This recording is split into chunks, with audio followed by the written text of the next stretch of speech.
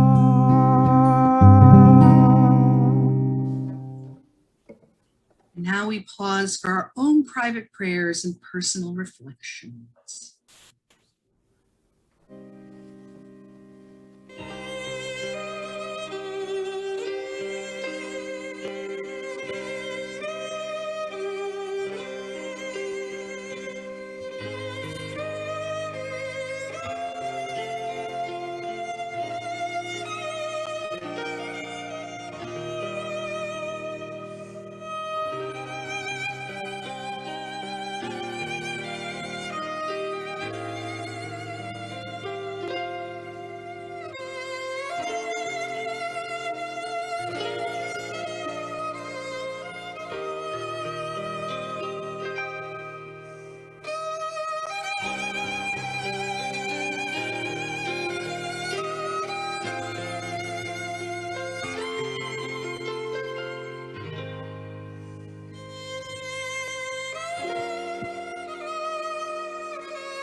Now we've come to that part of our service in which we take a moment to send our prayers for refuah shlema, for a complete and speedy healing to all those whom we love and who we want to pray for. So Robin, this evening, who is on our list?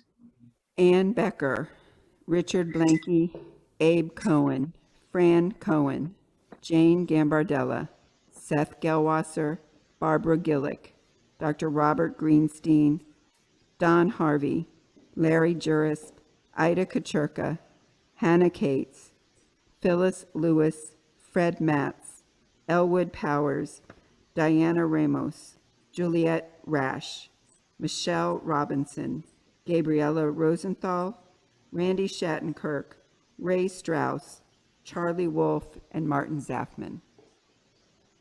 Now we turn to all of our congregational family that is with us on Zoom, and we ask you to unmute if you have a name to contribute as well. Malka Sifra Barchana Rezel. Michael Goldberg.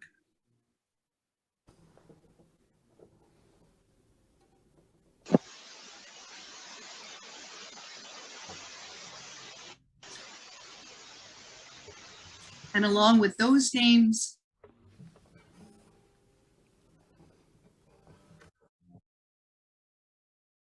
and along with them, we offer Rachel Bat Fruma, Tova Bat Esther, Meir Ben Devorah, Hannah Bat Devorah, Mordechai Abraham Ben Esther, and Ari Ben Miriam.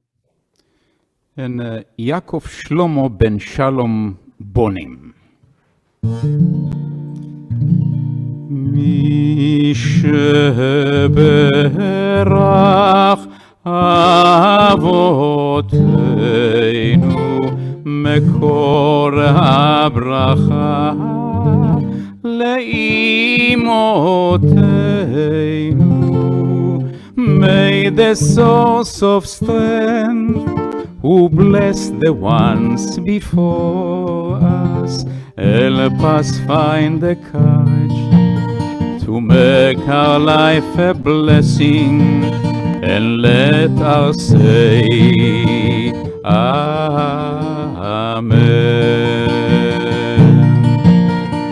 מי שברך אמותינו מקור הברכה לאבותינו.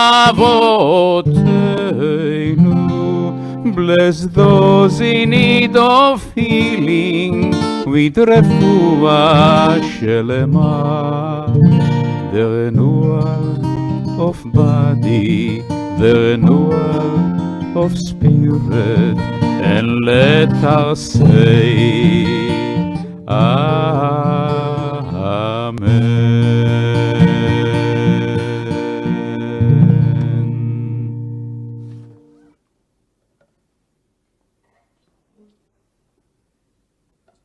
So tonight I'd like to speak with you about resilience.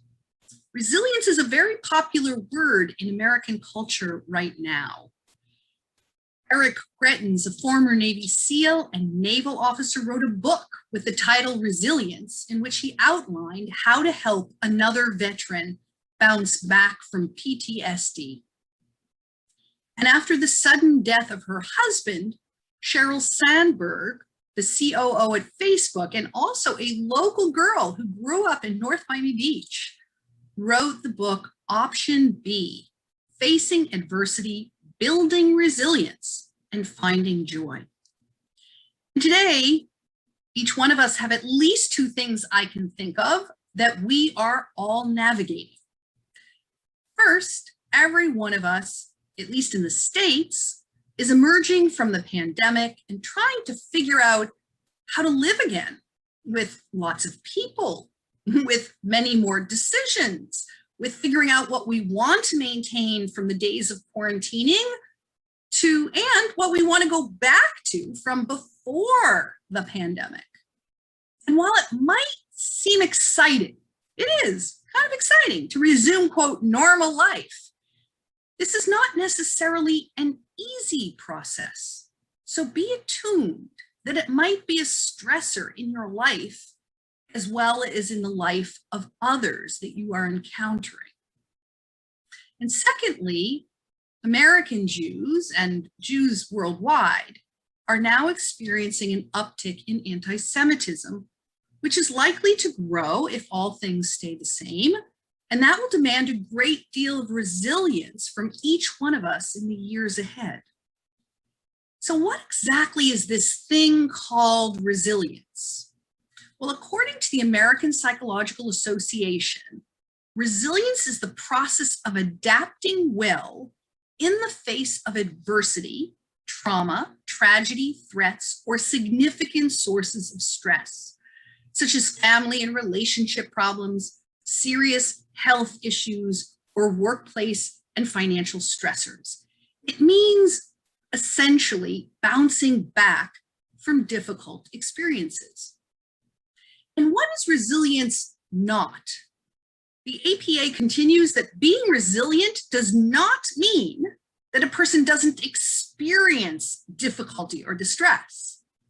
Emotional pain and sadness are totally common and normal in people who have suffered major adversity or trauma in their lives. So we might ask ourselves, hey, is resilience a character trait that we're born with? Or is this something that we can actually acquire and learn how to develop if we don't already possess it strongly? And again, the APA asserts that resilience isn't a trait that people either have or do not have. It involves behaviors, thoughts, and actions that can be learned and developed in anyone. Now, in this week's Parsha, Parshat Shlach in the book of Numbers, the Holy One tells Moses to send a representative from each of the 12 tribes to scout the land of Israel in advance of conquering it. Unfortunately, after so many years of slavery, the Israelites hadn't yet adapted to their freedom. And so the 10 of the 12 representatives were not able to demonstrate much resilience when they were faced with challenges as they were scouting the land. Only Joshua and Caleb demonstrated they could see beyond the obstacles they encountered and bounce back from them in a resilient kind of way. Now, we know that the land they encountered was clearly good and productive because they brought back, according to Torah, as evidence of its bounty, these huge clusters of grapes, which today, that sort of image of people carrying a huge cluster of grapes is a symbol in Israel of the ministry of tourism. Be interesting to figure out why they chose that symbol and that particular part of Torah, but that's what they decided was going to be the symbol for people sort of encountering the land, I guess seeing the goodness and the bounty of the land. And the two people carrying those grapes, so maybe they were Joshua and Caleb, who really were the people with resilience. Nevertheless, here we have, despite God's promise that the Israelites would inherit this land, that they were about to, they were reconnoitering. And normally you would think that that would inspire confidence if God told you that you would inherit a piece of land. Well, instead, 10 of the tribal representatives reported these words. They said, the people who inhabit the country are powerful. We cannot attack that people, for they are stronger than we are. But here's the key piece of what they said. Listen closely. We saw giants there, and we look like grasshoppers to ourselves, and so we must have looked to them. That is not very resilient language, especially when you think about the leap of logic they took, that because they perceived themselves to be small as grasshoppers, so we must have looked to the people that they encountered. Oh, how often do we sadly make that same logical leap? It's very similar to what today we call the imposter syndrome. The idea that not only am I really not qualified for what I'm doing, but everybody knows that I am an imposter as well. In point of fact, however, the rest of us know nothing of the sort unless you tell us, right? So it is a kind of irony of life that often the most competent, resilient people are the ones who tend to second guess themselves. And this, by the way, is a very common thing among accomplished women, especially professional women. And the very people, ironically, who are really the truly incompetent imposters in their jobs often don't have any self-doubts or any deeper perception at all. We won't name names, and that is very frustrating. So what does Jewish tradition offer us on this topic of resilience and this topic of believing in our own abilities to do what we must do? So we find that in the Piazetzner Rebbe, a Hasidic rabbi who was imprisoned in the Warsaw Ghetto, he wrote a number of manuscripts that were hidden during the war and found after the war when he had been murdered. One of them addressed the issue of education.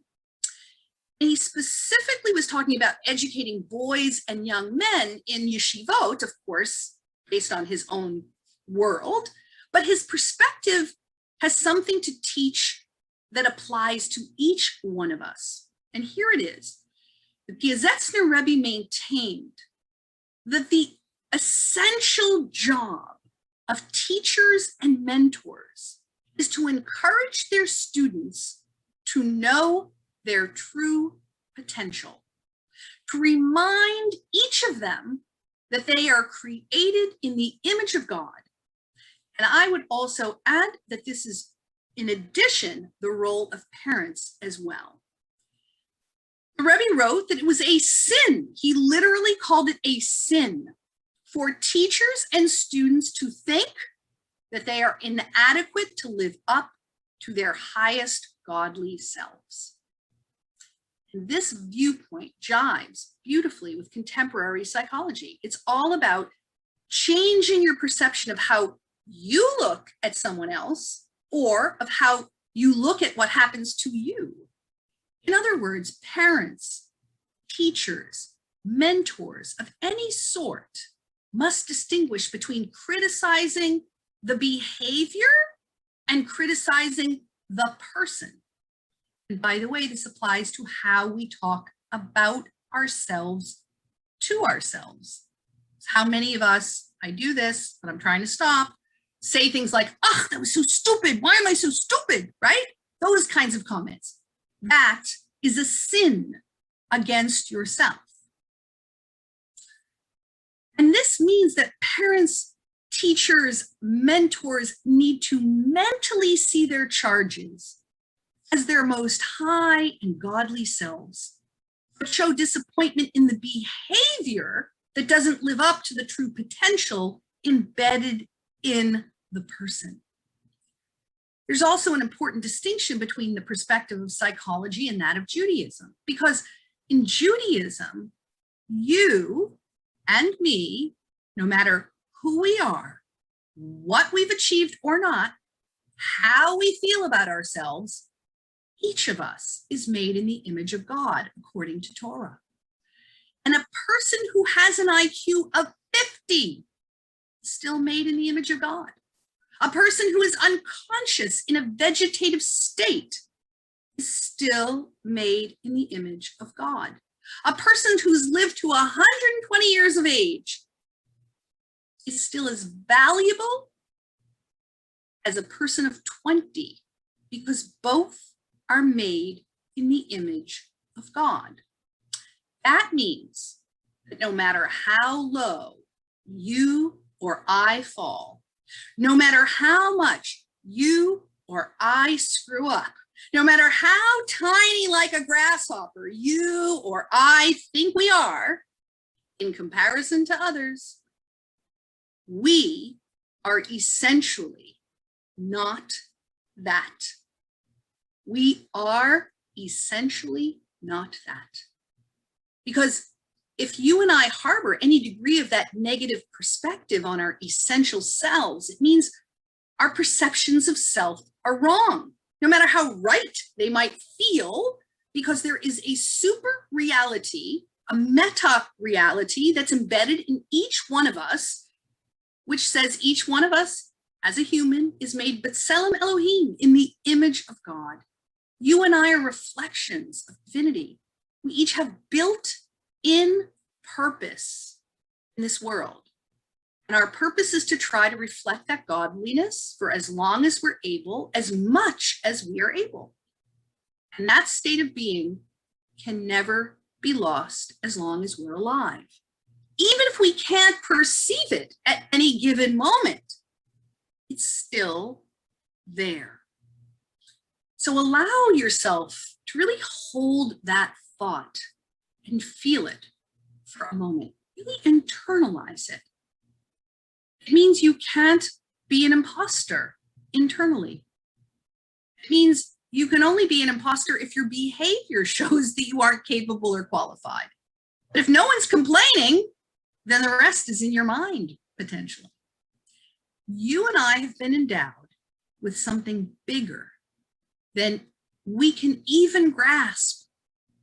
As my colleague, Rabbi Rami Shapiro, wrote in a poetic translation of Avat Olam, the prayer which is traditionally said each evening as an introduction to Shema Yisrael, he wrote the following beautiful words: "We are loved by an unending love. We are embraced by arms that find us, even when we are hidden from ourselves. We are touched by fingers that soothe us, even when we feel too proud for soothing. We are counseled by voices that guide us, even when we are too embittered to hear. We are loved by an unending love. You and I can be as gigantic and powerful as we allow ourselves to be. And maybe that's what scares us so much. Just like those former slaves, our Israelite ancestors wandering in the wilderness, our task in this world is to truly internalize our godliness and then bring that into the world in every single way that we can. May we have the courage of Joshua and Caleb to believe in ourselves and be resilient in the face of the obstacles on our path. May we as a people continue to demonstrate that resilience that we've always needed throughout history to survive and thrive. And may we as individuals keep practicing resilience in our lives by remembering we are each made in the image of God. And we have to try very hard to see that embedded in others, especially those that we parent, mentor, and teach, as well as in ourselves.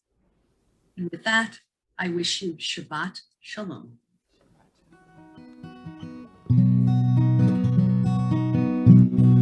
הוא יעשה שלום, שלום עלינו,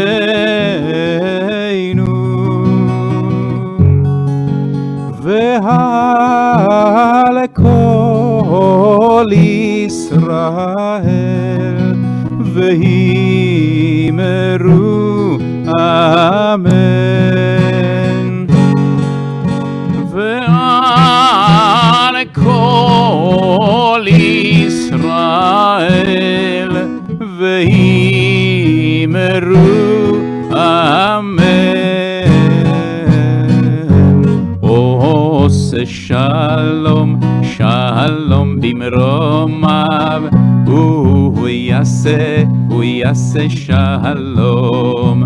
עושה שלום, שלום במרומיו, הוא יעשה שלום. הוא יעשה שלום, שלום עלינו, ועל כל ישראל, ואמרו אמן. ועל כל ישראל, ואמרו אמן.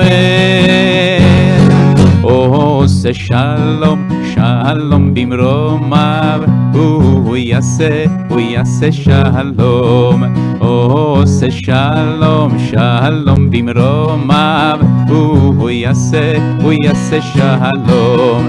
הוא יעשה שלום, שלום עלינו, ועל כל ישראל, ואמרו אמן. ועל כל ישראל, ואמרו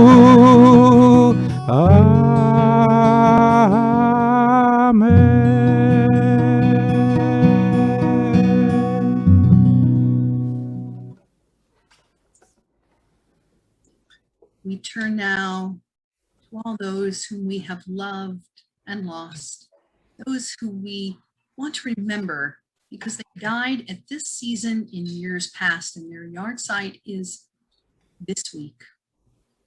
We especially remember Albert Bergman, Hilda Bernstein, Betty Bernstein, Frank Blazowski, Michelle Bundy, Cynthia Caspi, John Cohen, Sean Kornfeld, Sophie Edelstein, Miriam Eliazon, Dale Feinstein, Michael Fuchs, Ralph Goldberg, Vivian Goldstein, Alvin Himes, Letty Horwitz, Louis Joblove, Bernard Kaplan, Jean Katzen, Louis Krupnick, Cynthia Libman, Morris Lightman, Louis Lippman, Ruth McCullough, Mark Myers, Hyman Nehumkin, Emma Newman, Samuel Reese, Erica Rose, Ellis Rosenthal, Isidore Rotfeld, Joseph Rothman, Seidel Rubin, David Sawyer,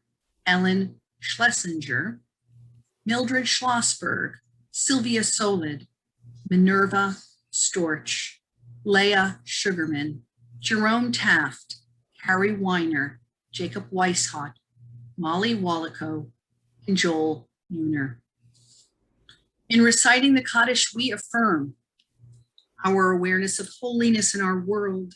Much of our experience of divine goodness, grace, and love has come to us through those whose lives have touched our own. And so we invoke the transcendent power of love and caring. As together we sanctify God's name with Kaddish Yatom. Gadal v'it kadash shemei Rabba. V'yalma divrach irute v'yamlich malchute. V'chayechon v'yomechon v'chaye dechol Beit Yisrael ba'agala v'zman kariv v'imru. Amen. Yehi shmei Rabba mevorach leolam ulamei almaya. Yiparach v'yishtabach v'yipa'ar v'yitromam v'yitnaseh v'yitadar v'yitaleh v'yitalal shemei dekudesha barichu. Le'ela min kol birchata v'shirata tushbachata v'nechamata amiran be'alma v'imru. Amen. Yehi shlom rava min shemaya v'chayim aleinu ve'al kol Yisrael v'imru. Amen. Useh shalom b'mromav hu ya'aseh shalom aleinu ve'al kol Yisrael ve'al kol yoshvei tevel v'imru. Amen.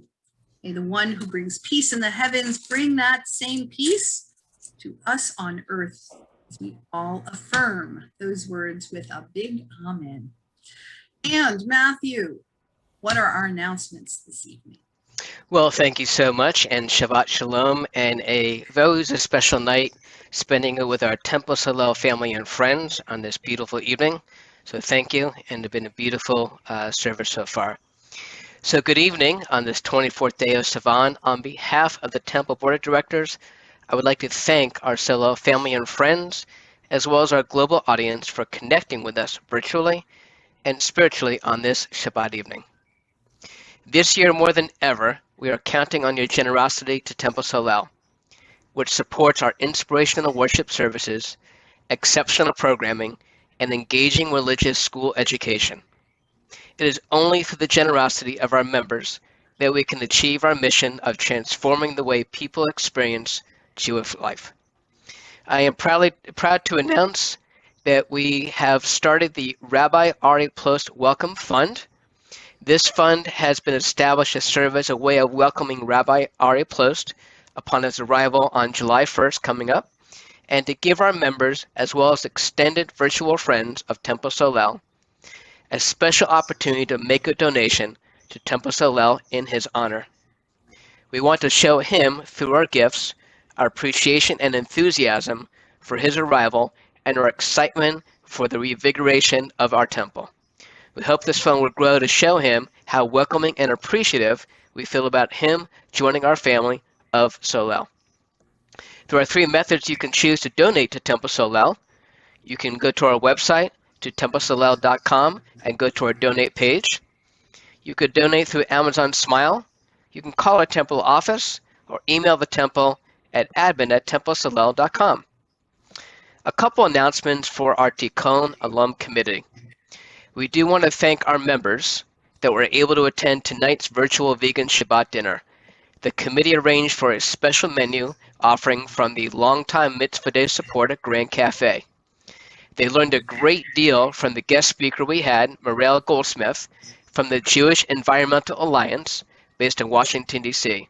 She provided updates on this month's JEA letter concerning the American Jobs Plan and how climate-friendly agricultural practices are being supported in this bill.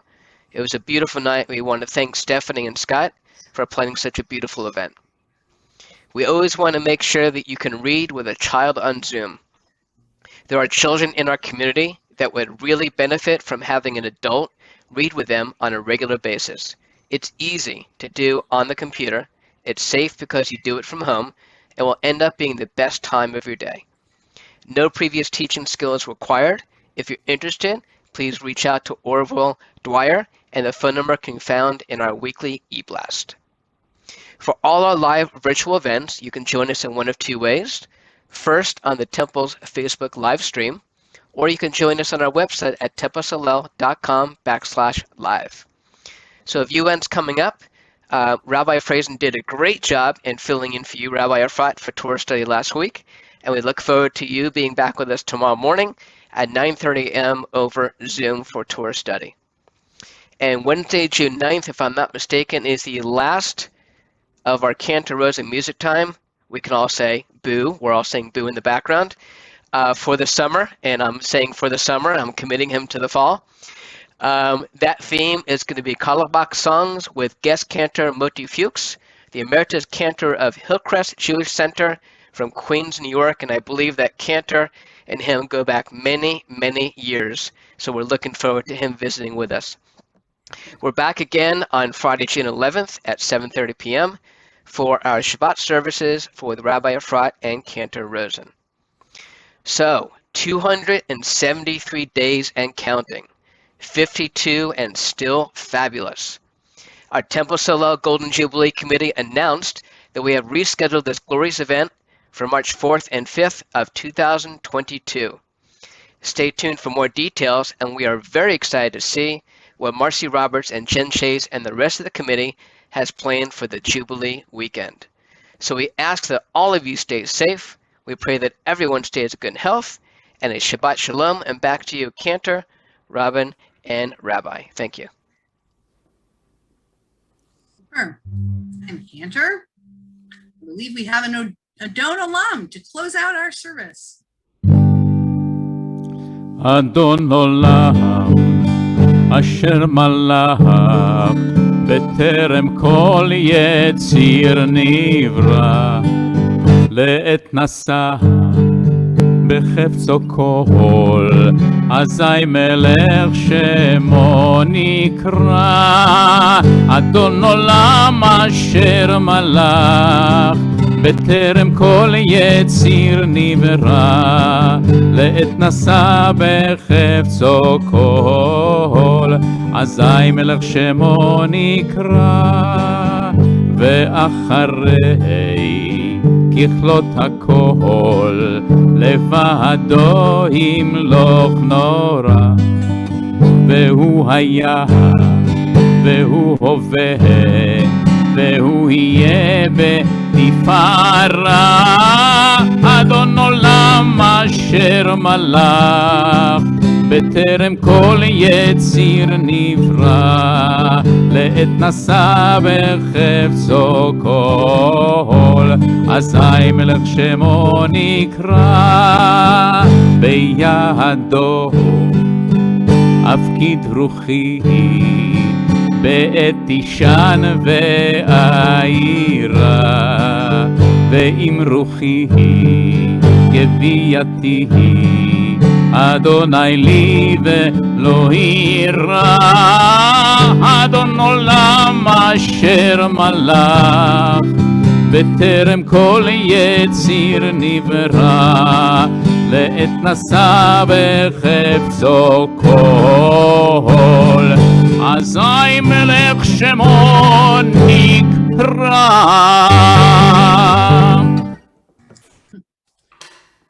Now we have Kiddush. We'll usher in the sanctity of the Sabbath day.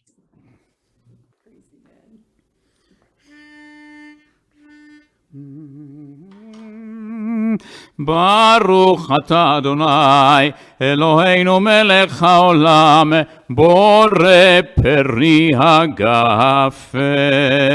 Amen. ברוך אתה אדוני אלוהינו מלך העולם אשר קידשנו במצוותיו ורצה בנו ושבת קודשו באהבה וברצון הנחילנו זיכרון למעשה וראשית כי הוא יום תחילה למקראי קודש, זכר ליציאת מצרים. כי בנו בחרת ואותנו קידשת מכל העמים, ושבת קודשך באהבה וברצון הנחלתנו. ברוך אתה אדוני מקדש השבת.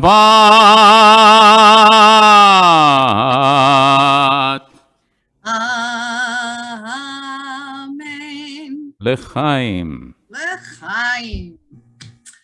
And the motzi, as we thank God and all those who contribute to the food that we eat for what we have. Baruch atah Adonai Eloheinu melech haolam, hamotzi lechem min haaretz. Amen.